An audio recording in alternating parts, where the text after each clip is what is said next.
Hello everyone. With the recent release of Mission Impossible Dead Reckoning Part 1, I figured I'd finally make a video on my favorite action movie franchise. If you like what you see, please give the video a thumbs up and subscribe to the channel. The Mission Impossible franchise has been one of the most consistent movie franchises out there, and with the exception of only one film, all of them are great. They all have standout moments with unique direction and amazing set pieces. Say what you will about Tom Cruise, but you cannot deny his acting ability and his dedication to making movies that audiences will be wildly entertained by. I watched these films right at the start of 2020 and I pretty much instantly fell in love. I had been wanting to watch these films for a long time before then, but I hadn't really gotten the opportunity until shutdown happened. Not only is this just a super fun franchise, but it also inspired me to start branching out my film tastes. So I have this franchise to thank for becoming a super big movie fan outside of the big franchises that we all know and love. Dead Reckoning pretty much became my most anticipated movie after watching these, and we'll see where it places in the list. In last place is obviously Mission Impossible 2. Pretty much everyone agrees that this is the worst Mission Impossible movie. It's way too over the top and has a rather boring story. The villain here could have been cool, but he often comes off as just generic. But hey, we can thank this movie for Hugh Jackman getting to play Wolverine because Dougray Scott had commitments to filming for this rather than filming for X-Men. Unfortunately, none of the set pieces are all that interesting, other than the opening rock climbing sequence and where Tom Cruise almost gets stabbed in the eye near the end. Those are pretty cool, but overall, mostly unmemorable. John Woo's directorial style clashes so heavily with the rest of the series that it feels like this movie takes place in a completely different genre. I get this series wanting to have a different style for each film, but this one is just way too self-serious and wacky at the same time that it doesn't really work. I would say that Mission Impossible 2 is the only film in the series that isn't great, and I have never revisited it like I have the rest of the series. So my sixth place goes to maybe a bit of a hot take here, but the very first Mission Impossible from 1996. The first two Mission films feel very different and unique compared to the rest of the films because they haven't quite figured out what they wanted to do with the movies yet. So Brian De Palma very much went for more of a classic spy thriller by focusing on more tense and taut sequences rather than full-out action like 2 does. The three main set pieces are all pretty solid, with the obvious standout being the CIA knock list break-in scene, which is iconic for many reasons. Heck, even Harry Potter parodies that sequence. Twice, actually. I will say that the plot can be a little convoluted and tough to follow, but for people who pay attention or rewatch things a lot like I do, it becomes much easier to follow. The main plot twist with Jim Phelps actually being the villain is a pretty solid subversion of what the original TV series gave us. As fun and entertaining as this first film is, the best thing I can say about it is that this is only the beginning of Tom Cruise wanting to do absolutely insane and crazy awesome stunts. Speaking of Tom Cruise, this is the introduction of Ethan Hunt, which is probably my favorite action movie hero of all time. I think he's a wonderful character, and his arc of basically being a side character here to becoming his own lead is a wonderful character arc, and I really enjoy it. And who can forget Luther being one of the best side characters in the whole franchise being introduced here? Ving Rhames is wonderful, and he's always a joy to watch. Overall, I would say that this is a great start to one of the best series of all time. But there's still 5 more movies left. That's how good this series becomes. My 5th place goes to Mission Impossible 3. I will say that I do have some slight issues with the visual style that J.J. Abrams here goes for, with the very obvious mid-2000s high contrast color palette and some unfortunately unnecessary shaky cam. But this film is overall a very much appreciated course correction from the mess that is 2. Instead of the over-the-top and wacky nature of Mission 2, 3 actually brings the series back down to earth and gives the characters, well, actual characterization. When I say that Mission 3 actually grounds the characters for once, I mean that Ethan specifically gets a personality beyond just being a cocky spy person guy. This film smartly gives Ethan more people to play off of, specifically his wife Julia, and Luther here also becomes more of a very clear friend to Ethan rather than just his sidekick. The fact that Ethan has more people to care about and play off of, and the fact that Julia is actually a very wonderful character, provides this film with genuine stakes to where you care about the fate of certain people. And of course, Mission Impossible 3 provides some genuinely memorable sequences for the series, whether it be the cold open interrogation scene, the warehouse shootout, the bridge shootout, the Vatican heist, or the finale where it seems like Tom Cruise runs forever. I'd say that the action here is pretty dang good. For a feature debut, I'd say that J.J. Abrams does a really solid job here, though he does fall into certain traps that he's known for, like mystery boxes. The mystery box here being the rabbit's foot, which we never know what it actually is, and to be honest, I would have preferred that we know what it was to understand the stakes of the film better. But I do understand what Abrams was going for in thinking that it was just a generic bad thing that the villain wants, while putting the main focus on what we actually care about in Ethan trying to save his wife in the third act of the film. Speaking of trying to save Julia, Owen Davian is the first really good villain in the series. Philip Seymour Hoffman brings a genuinely threatening presence and completely owns every scene that he's in. Hoffman even shows a lot of variety in his performance here while he pretends to be Ethan Hunt for a certain sequence. It's rather funny. Overall, Mission Impossible 3 is a really good Mission Impossible film, and without it we wouldn't have the insanely awesome films that follow it. My fourth place goes to Mission Impossible Ghost Protocol. This is where the Mission films really came into their own and became something truly special. The filmmakers learned all the right lessons from the first three and combined all of the best aspects for this film. Ghost Protocol seamlessly combines the non-stop action and suspenseful aspects of all of the first three films. And to top it all off, Ghost Protocol has some of the most memorable and best set pieces in any action film. I mean, come on, the entire Burj Hotel sequence is absolute perfection. We all know and love the scene where Tom Cruise climbs up the side of the building, but we can't forget the other aspects that are suspense and fun, like the launch code meeting, which is immediately followed up by a fist fight and a car chase in a desert storm. While this film absolutely peaks in the second act, the finale in Mumbai is still really great. The fight with Hendrix in the moving parking garage is a great final fight, and it's interspliced with some wonderful comedic relief from both Benji and Brant's characters. Another element that the filmmakers and crews finally figured out to implement here that makes this film and the rest of the series so special is to focus on the team aspect rather than solely on Ethan Hunt. I love Ethan Hunt's character as much as the next guy. Like I said earlier, he's probably the greatest action hero of all time, but he's so much better when there's people for him to play off of and have banter with. The team aspect and emphasis on huge set pieces is what sets this apart from the first three. Basically everything here goes wrong and all of the team's gadgets breaks, which requires all of our characters to adapt along the way, which creates for such an engaging and entertaining blockbuster film. It's crazy to me that this is Brad Bird's first live-action film after he directed classics like Ratatouille and The Incredibles. With how he helms this film, you'd think he's been directing live-action for years. Mission accomplished! My third place spot goes to Mission Impossible Rogue Nation. My top 3 films in this list are all within my top 5 favorite action movies ever, and they all happen to be directed by Christopher McQuarrie. Yes, I like these top 3 more than Terminator 2, more than The Matrix, more than Aliens, more than a bunch of other classic action movies. I just think that they're that good. I love the top 3 films on this list in both very similar ways and very different ways. I love Rogue Nation's emphasis on suspense.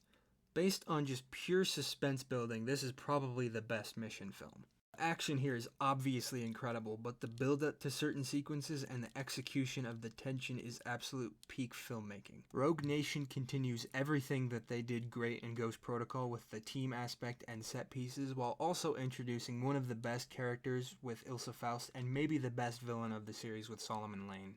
Everyone loves Ilsa for a reason. She's such a wonderful addition to the series and is a pleasure to watch in every Mission film that she's in. Her characterization in this first film is very intentionally set up to be hard to read, which makes for a very engaging watch. The other addition of Solomon Lane is also great.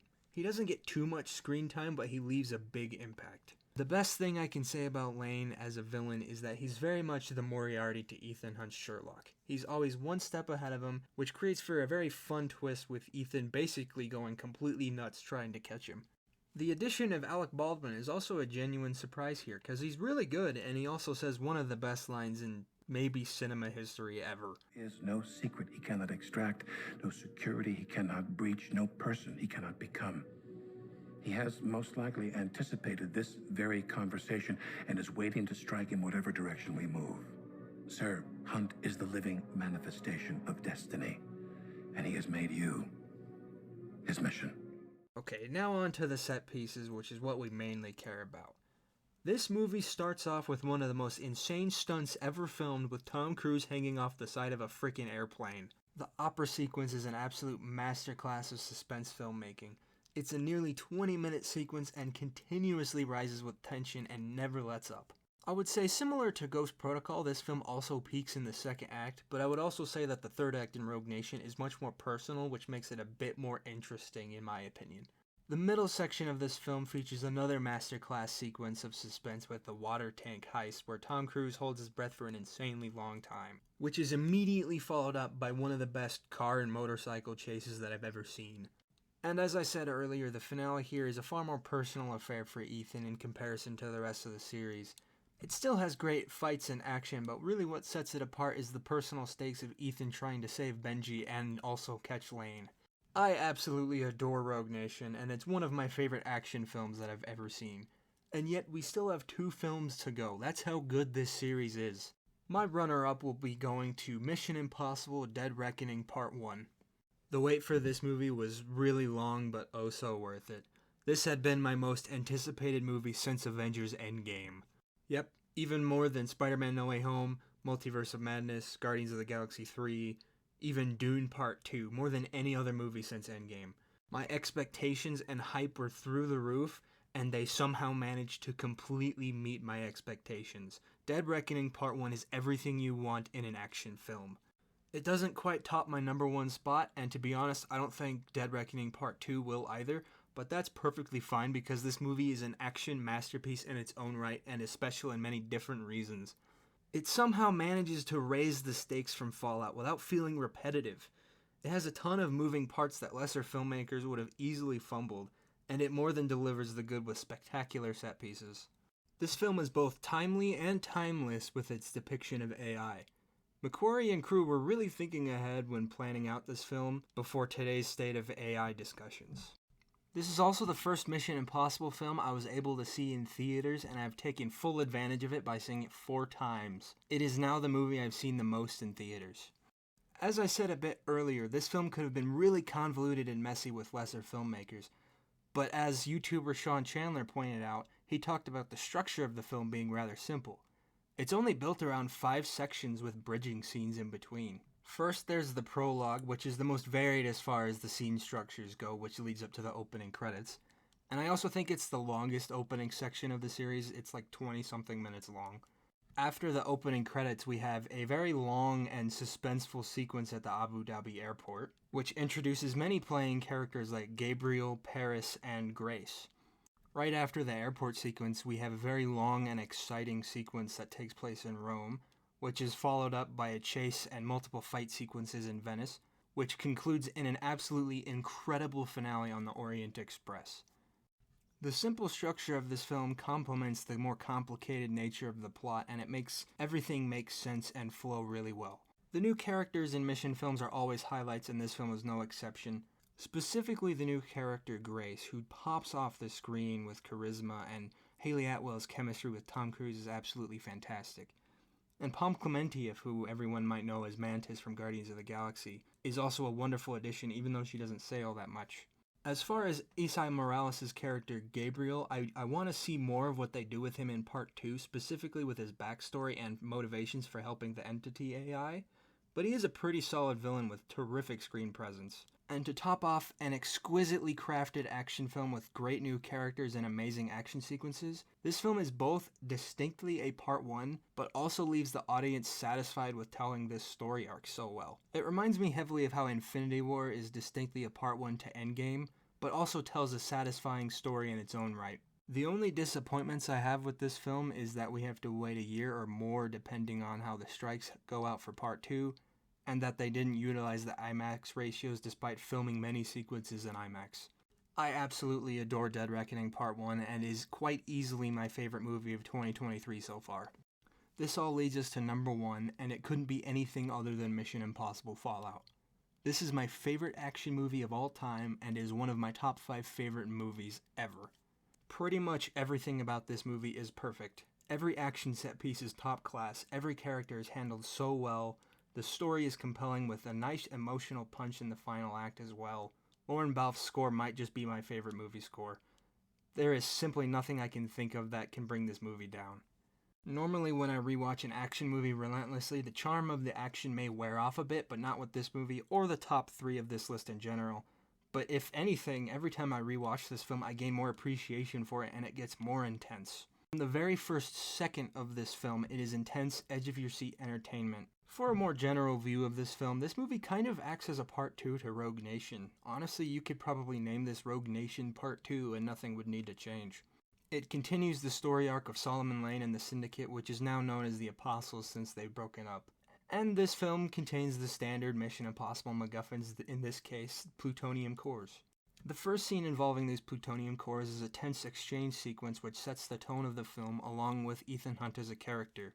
He is out to prove his philosophy of everyone matters to be true, while Solomon Lane and August Walker are out to prove what Spock would say: the needs of the many outweigh the needs of the few. This creates an interesting back and forth with the characters because in this one they interact far more than they have in the previous Mission films. To add on to the global stakes of nuclear detonation, there is a ton of personal stakes involved with Ethan trying to save everything and everyone he loves. After the opening exchange sequence and the opening titles, we get probably the best skydiving sequence ever filmed with the Halo jump, where Tom Cruise is actually in the air and the cameraman has an IMAX camera strapped to his frickin' head. This scene is breathtaking with it composited to make it look like one continuous shot, and there's some amazing visual effects work to add in the storm that's going on in the background. Following the Halo jump scene, we get probably one of the best hand-to-hand fight scenes ever put in a Hollywood movie. And then we get one of the best motorcycle chases that I've ever seen in Paris, which is immediately followed up by one of the best car chases I've ever seen. We also get one of the best foot chase action sequences ever in London. And this film concludes in what I consider to be my favorite action sequence ever filmed with the helicopter sequence in Kashmir, which ironically was mostly filmed in New Zealand.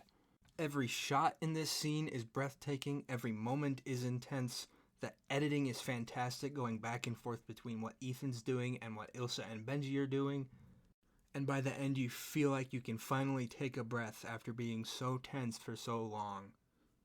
Few movies can raise my heart rate and adrenaline like Fallout can, and fewer movies can do that while telling a compelling and beautiful story at the same time. And that's my list. Over the years, this franchise has become something that I deeply care about, and it was super fun talking about some of my favorite action movies. Let me know your thoughts down below, and remember it's all subjective, so let's have some fun with discussions. Please remember to like and subscribe to the channel, and thanks for watching. Stay tuned for reviews of movies, games, occasional TV shows, and more rankings.